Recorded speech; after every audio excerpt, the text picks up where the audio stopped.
G'day, welcome to Partakers and to our Christmas 2017 series, God Gets His Hands Dirty. Come on in.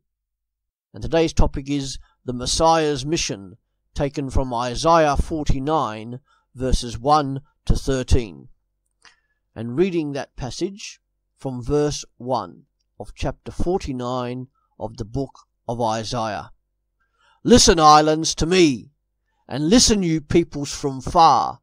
Yahweh has called me from the womb, from the bowels of my mother has he made mention of my name. And he has made my mouth like a sharp sword in the shadow of his hand. He has hidden me, and he has made me a polished shaft. In his quiver has he kept me close. And he said to me, You are my servant Israel, in whom I will be glorified. But I said, I have laboured in vain.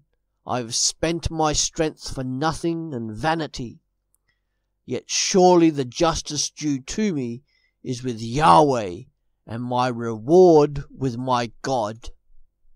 Now, says Yahweh, who formed me from the womb to be his servant, to bring Jacob again to him, and that Israel be gathered to him, for I am honourable in the eyes of Yahweh, and my God has become my strength. Yes, he says, it is too light a thing that you should be my servant to raise up the tribes of Jacob, and to restore the preserved of Israel. I will also give you for a light to the nations, that you may be my salvation to the ends of the earth. Thus says Yahweh, the Redeemer of Israel, and his Holy One, to him whom man despises, to him whom the nation abhors, to a servant of rulers. Kings shall see and arise, princes, and they shall worship, because of Yahweh who is faithful, even the Holy One of Israel, who has chosen you.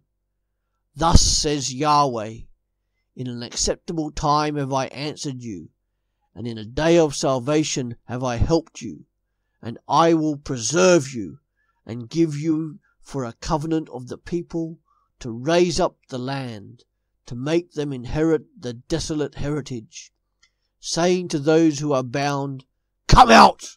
To those who are in darkness, show yourselves!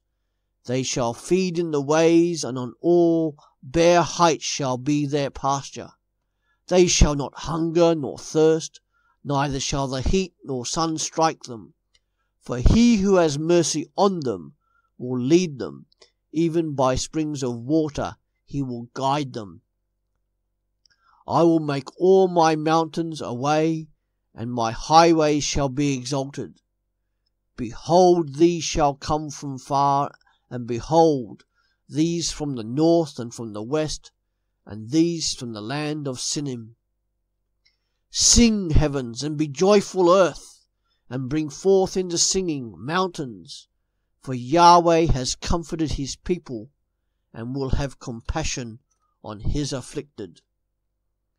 This is the second servant song, and here the servant himself is speaking.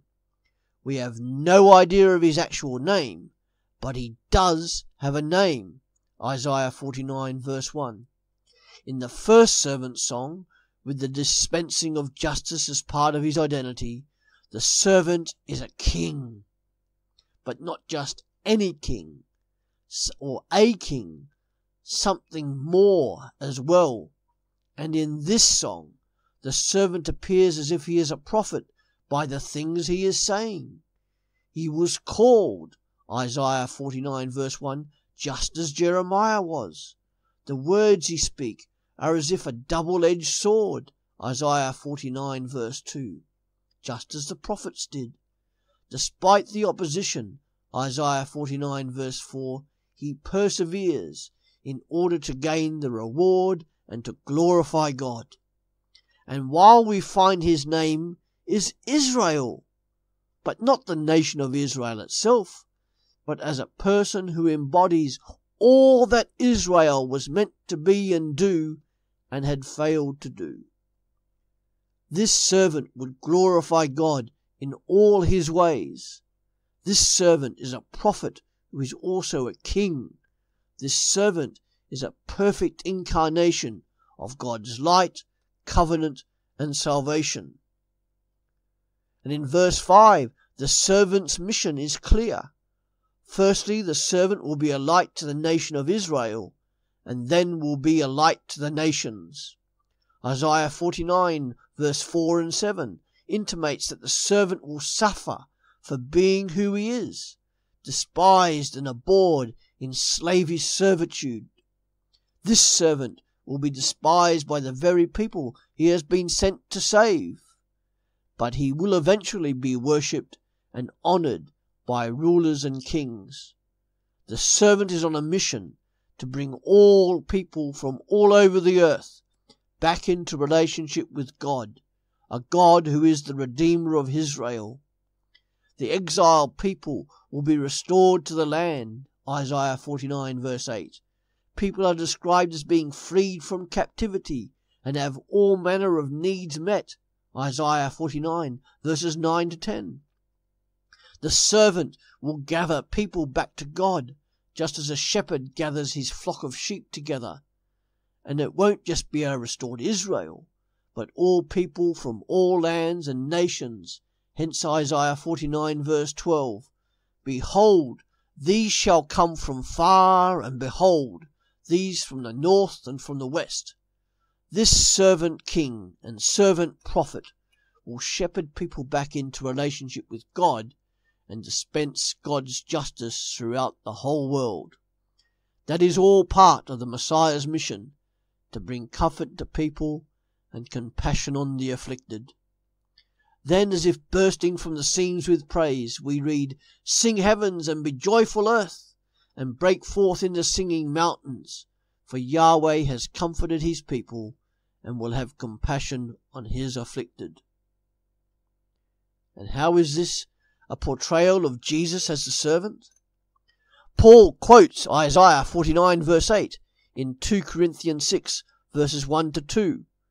And this is Paul writing, "As God's fellow workers, we urge you not to receive God's grace in vain. For he says, 'In the time of my favour I heard you, and in the day of salvation I helped you.' I tell you, now is the time of God's favour. Now is the day of salvation." Paul here is saying to this Corinthian church to grasp hold of God's offer of salvation right now. Right now, because it is a time acceptable to God. But who is Paul talking about? Paul is talking about Jesus Christ. And he writes earlier on in 2 Corinthians 5 verses 18 to 19. "All this is from God, who reconciled us to himself through Jesus Christ, and gave us the ministry of reconciliation, that God was reconciling the world to himself in Jesus Christ, and not counting men's sins against them. And he has committed to us the message of reconciliation." Jesus Christ said of himself that he was the good shepherd, John chapter 10, and the light of the world, rescuing those in darkness, John chapter 8 verse 12. All images portrayed in this servant song of Isaiah 49 verses 1 to 13. Jesus came to save the lost, John 12 verse 47, and to gather all people from all places back into relationship with God. Jesus Christ, the man who was despised, abhorred, and rejected by his own people, just as a servant of Isaiah 49 was to be.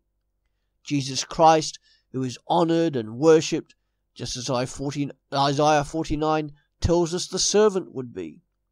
Jesus Christ, the servant, king, and prophet, who had as his mission statement Mark 10 verse 45. "For even the Son of Man did not come to be served, but to serve, and to give his life a ransom for many." Thank you.